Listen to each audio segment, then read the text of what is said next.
who is well known. I'm talking about the Mandingo Warrior, Mr. Antonio McKee. What's going on? What's up, baby? Hey, man, I know y'all saw or heard about the fight, man. I didn't get hit one time in that fight, man. It's amazing to lose a fight and not get hit. That's a beautiful thing, but, you know, it's what it is. And I know the UFC ain't got nothing to do with that. Those are the judges. And unfortunately, we're gonna get some eyeglasses for those judges because they can't see too well. And you talked about your bout at UFC 125 with Jacob Volkmann, split decision. So you're disagreeing with the outcome of that bout. Come on, man. The next day, Volkmann's face was all busted up. He had scars and lumps and knots all over. I didn't get hit one time in that fight, man. Not one time. This dude did not hit me one time. He kicked me in the leg twice. How do you win a fight, 3 5-minute rounds, and all you do is hold me? He took my back, had me, and I was punching him in his face. No danger at all there, Antonio, huh? I was standing in the middle of the ring. I felt like Muhammad Ali. I did not want to wrestle. I wanted to fight for the first time in my life. Oh, man. You know what, though? It felt so good to hear a crowd when they announced the split decision and gave it to Volkmann, to finally hear a crowd that booed and cheered and said my name. Whoa! Man, do you know that made my night? I bet. Now, you know, that's my night, brother. It had to, but you know, that's the past. We were hoping for you to come on with this dynamite KO, but that didn't happen. But what's next? I mean, are you already training? Or you taking time off? You're on vacation? I'm back in the gym tomorrow. Ain't nothing gonna stop with me, man. You ain't gonna make me retire with a split decision and I don't get hit one time. Not one time. You gotta hit me at least one time. And I don't know how judges rule split decision and the other guy don't get hit. You know, this ain't no damn wrestling match. And I'm used to people saying what I'm saying. This ain't no wrestling match. You know what I mean? This is a fight where you gotta punch and kick. And I punched and kicked, and you saw the results of that on Volkmann's face. You know, he know he didn't win that fight. But, you know, I guess if y'all want to play wrestling, then, you know, you got to say he wrestled. And I came to fight. I like I said, I demanded we fight in the middle of the ring. He kept trying to go on the outside. I'm like, nah, come right here. I taunted him, like, let's fight right now. Let's fight. And maybe that's because I was dominating the stand-up. Maybe that's the only reason I did that. But I had fun, man, and it was just so beautiful to see a crowd that when the judges reached a decision, the crowd saw something different. That made me feel good, man. I don't even care that I won or lost. It was just the fact that I won the people. And that's what I'm there for, you know what I'm saying? I'm there for the people, and I kind of figured the only way this plan can go wrong is that they ruled this split decision the wrong way, but there was just no doubt in my mind that they were going to go ahead and give me that win. And I was going to, you know, make some adjustments because there's a couple of adjustments I got to make now, being that I was in the cage and, you know, with the UFC, the energy, the crowd is a little different. It's more intimidating. So a lot of little things I need to change. But by no means that I feel like I lost that fight. And I've got hundreds and hundreds of emails, people saying that I got robbed. But, again, you know, I'm not going to make a big scene out of it. I got out there and did the best I could. I tried to keep the fight standing. I was very limited on the ground techniques. I was more trying to bang and give these people a show. Absolutely. And, you know, I did a great job. I mean, if you were there, you saw it on TV, you saw it. I saw it. I was like, wow, man, how did they call that a split? I don't get it. And that's the problem with the judges nowadays. You never know when it goes to that decision there. It's so, do you feel like Dana White thinks where there needs to be some kind of change to the way that MMA bouts? Absolutely. You know what? Now, forgive me, and I may get in trouble for saying this, but let me tell you something. I have so much respect for the UFC, and now I realize that it's not the UFC.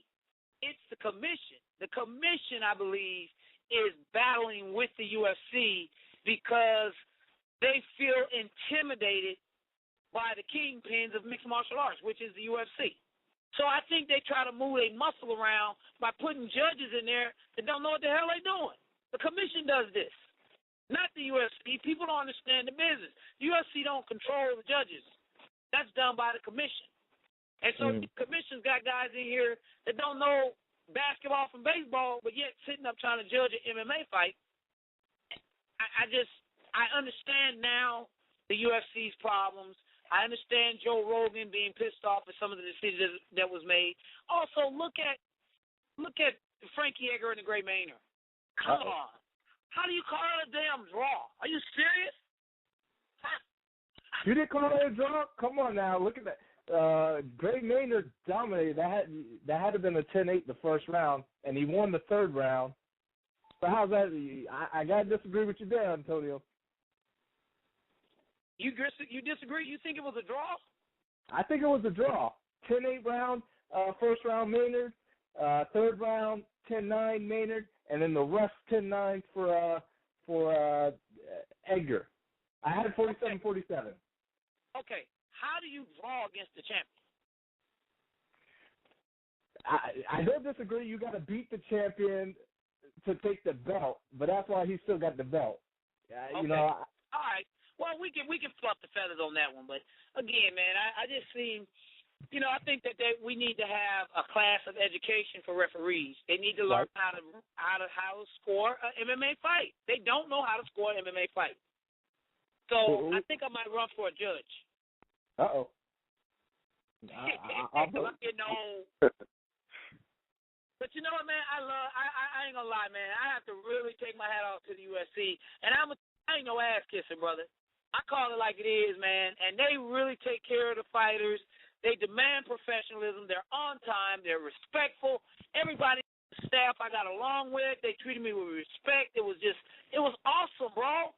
It was so awesome that I felt like I was at home, and that's what I was going around telling them. I said, home, I'm home, baby. And they embraced me, man. It was awesome. That's all I can say. Again, I'm not satisfied with the decision.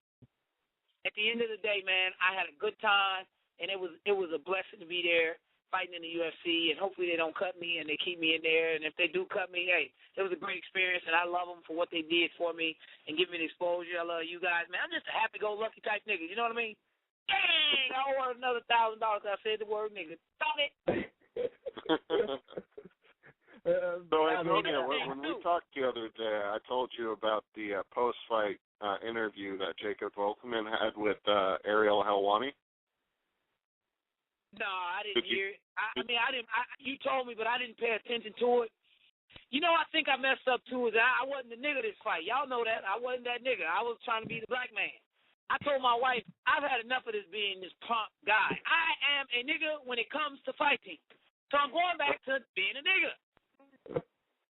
You know what I mean? I lost that trait. I lost the nigga trait. And that's what we needed to see in UFC night. So I could probably knock Volkmann out. But again, man, I had a great time. Volkmann fought tough, but he fought scared. He definitely didn't fight with confidence. And he would take the center of the ring, and he didn't want to bang. What do you think of his comments about Barack Obama? Man, obviously, you know, the dude got some other issues, but, you know, hey, he could have took that out on me in the middle of that ring instead of trying to hug on me and grab on me. Antonio, you talking? It was a great experience. You scared me a bit. You're talking like you ain't gonna be back. Well, look, man. Whatever. I know the UFC saw I tried to do something different. I tried to stand up and bang. You know, I kept coming to the middle of the ring, dropping my hands like, come on, let's fight, man. Why you keep backing up and shit? Let's fight right here. Let's do it. He didn't want to do that. He wanted to stay on the outside and act like he wanted to fight.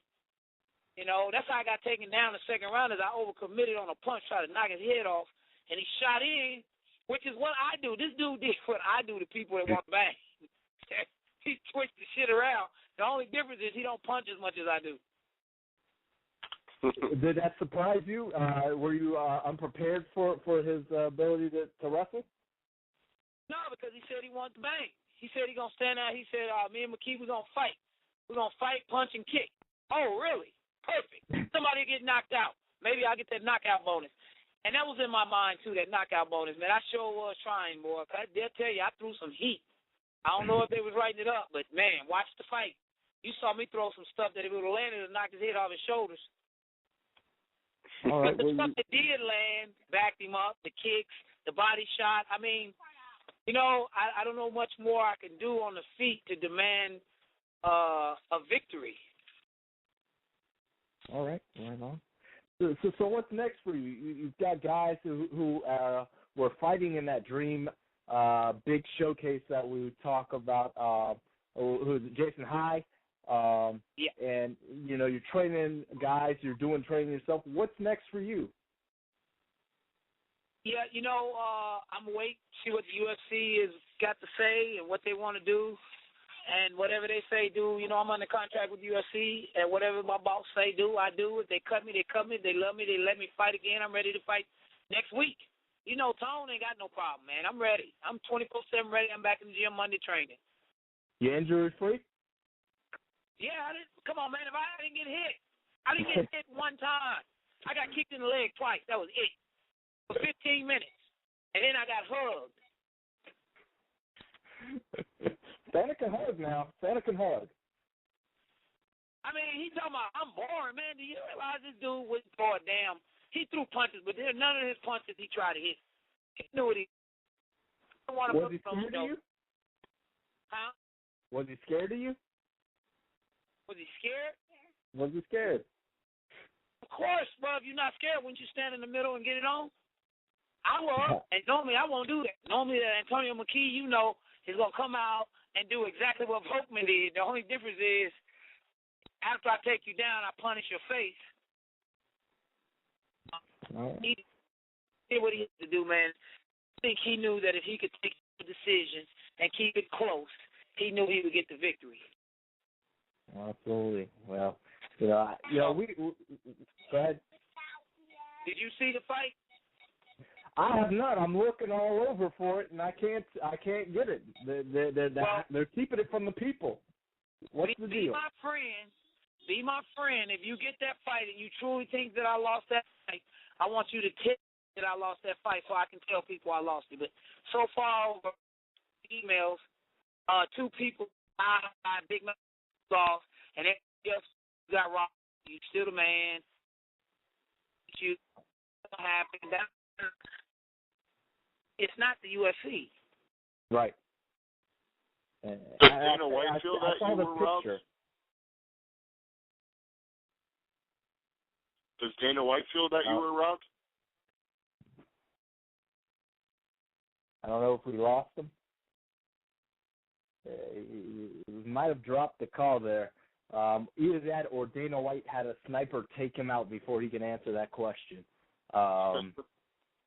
You know, always entertaining. Both on the mic and in the cage now. If he's changed his style up and ready to bang. We're already in overtime, RJ. We're gonna have to get more with Antonio McKee a little bit later. Hopefully, after his next UFC.